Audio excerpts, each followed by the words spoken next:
Okay, class. In the previous videos, let's recap what we learned. We learned about rhythm. We learned about how to read pitches and notes on a staff, particularly the grand staff, with our treble clef for our right hand and our bass clef for our left hand. And in the very last video that you just watched, hopefully in order, we learned where those notes are on the keyboard.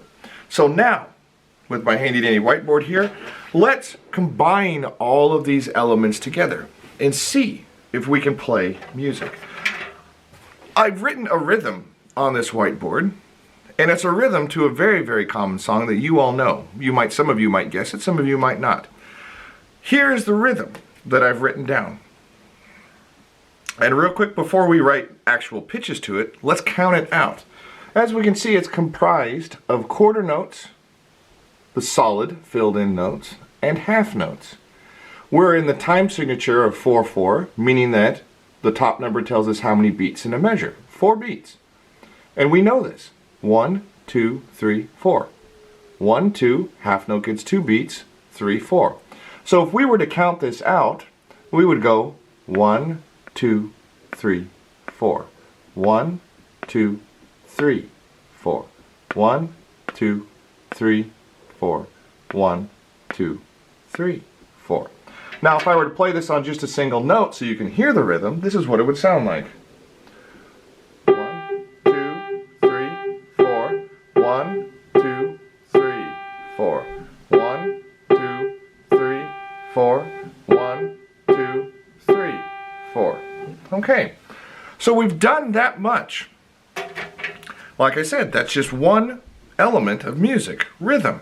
Now, let's write in actual pitches for this piece of music.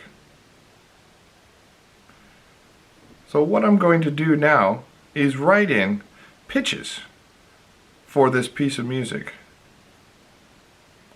Then, as I stated in a previous video, I would tell you a method to read music much faster without having to jump around and figure out notes, even though that's our ultimate goal. And it looks something like this. When we were to write out all of these notes,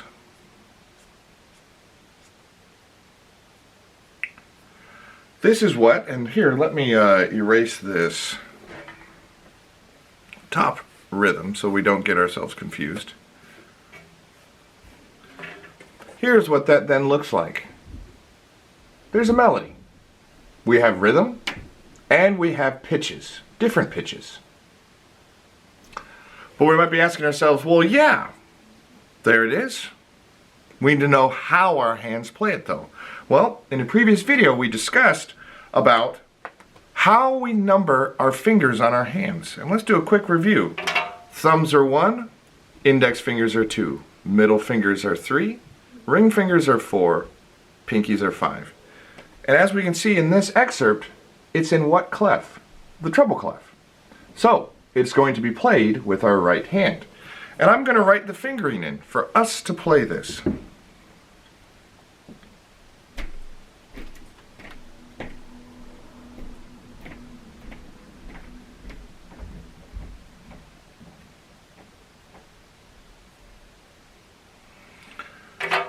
There.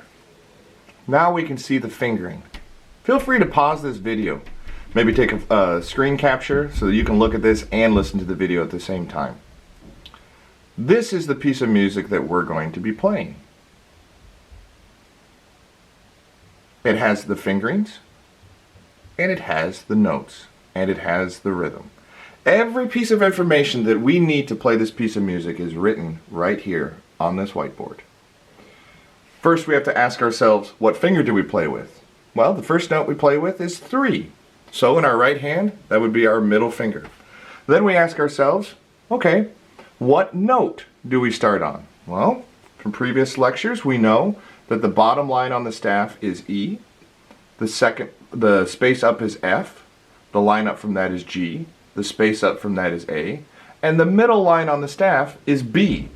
So if we go back to the piano and we find our piano notes and our piano pattern, we know that this is C, left of the two black keys, D, E, F, G, start over, A, B. So that note is B, as we just stated. It's played with our third finger. So this is what our hand position looks like. Third finger on B. Now, I'm going to put this up on the music stand on the piano. And I'm going to play this excerpt for you.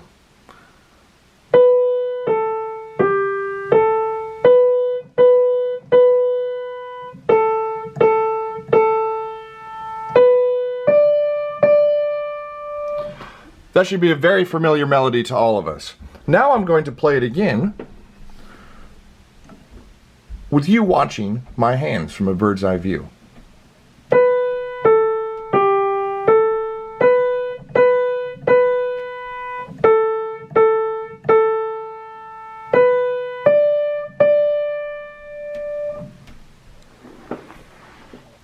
So as we can see, all the information that I needed to play Mary Had a Little Lamb is located on this page. I started with my third finger, I went to my second finger, and my first finger. As we can see, the notes are moving downward, which is what my fingers do. 3, 2, 1. It goes back up to 2, and then stays on 3. Now you might be asking yourself, why did I not write in the fingerings right here? Well, do these notes go up or down? They do not. They stay the same, so that is a repeated note. Same with this. This is a repeated note, an A. Now look at this. I don't go up until this point. We've had stepwise motion, or motion that is essentially sequential. 3, 2, 1, 2, 3. We're not skipping any fingers here. We're not skipping any fingers here. We're either going down or up by fingers. But here, as we can see, we've started on this line, which is a B, skipped this space, and gone up to this line, which is a D. A B to a D is something we would call a skip. Therefore, we skip our finger.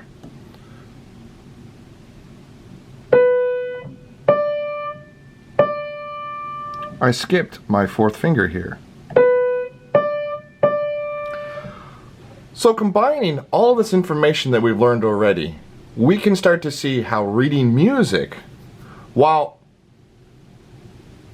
looking at it from a perspective of just a book sense, we don't really need a ton of information to make it work. Now, making our fingers do what we need them to do, that's a different story. And that's a different topic for another lecture. But this essentially concludes the introduction to this class. What you'll see in following videos is me explaining how to play certain pieces of music. You'll see me explaining how chords work. And you'll see me explaining how to play scales. For now, practice, practice, practice. Get your hands on a keyboard as much as you can and rewatch these videos, and never hesitate to contact me. Till next time, thanks.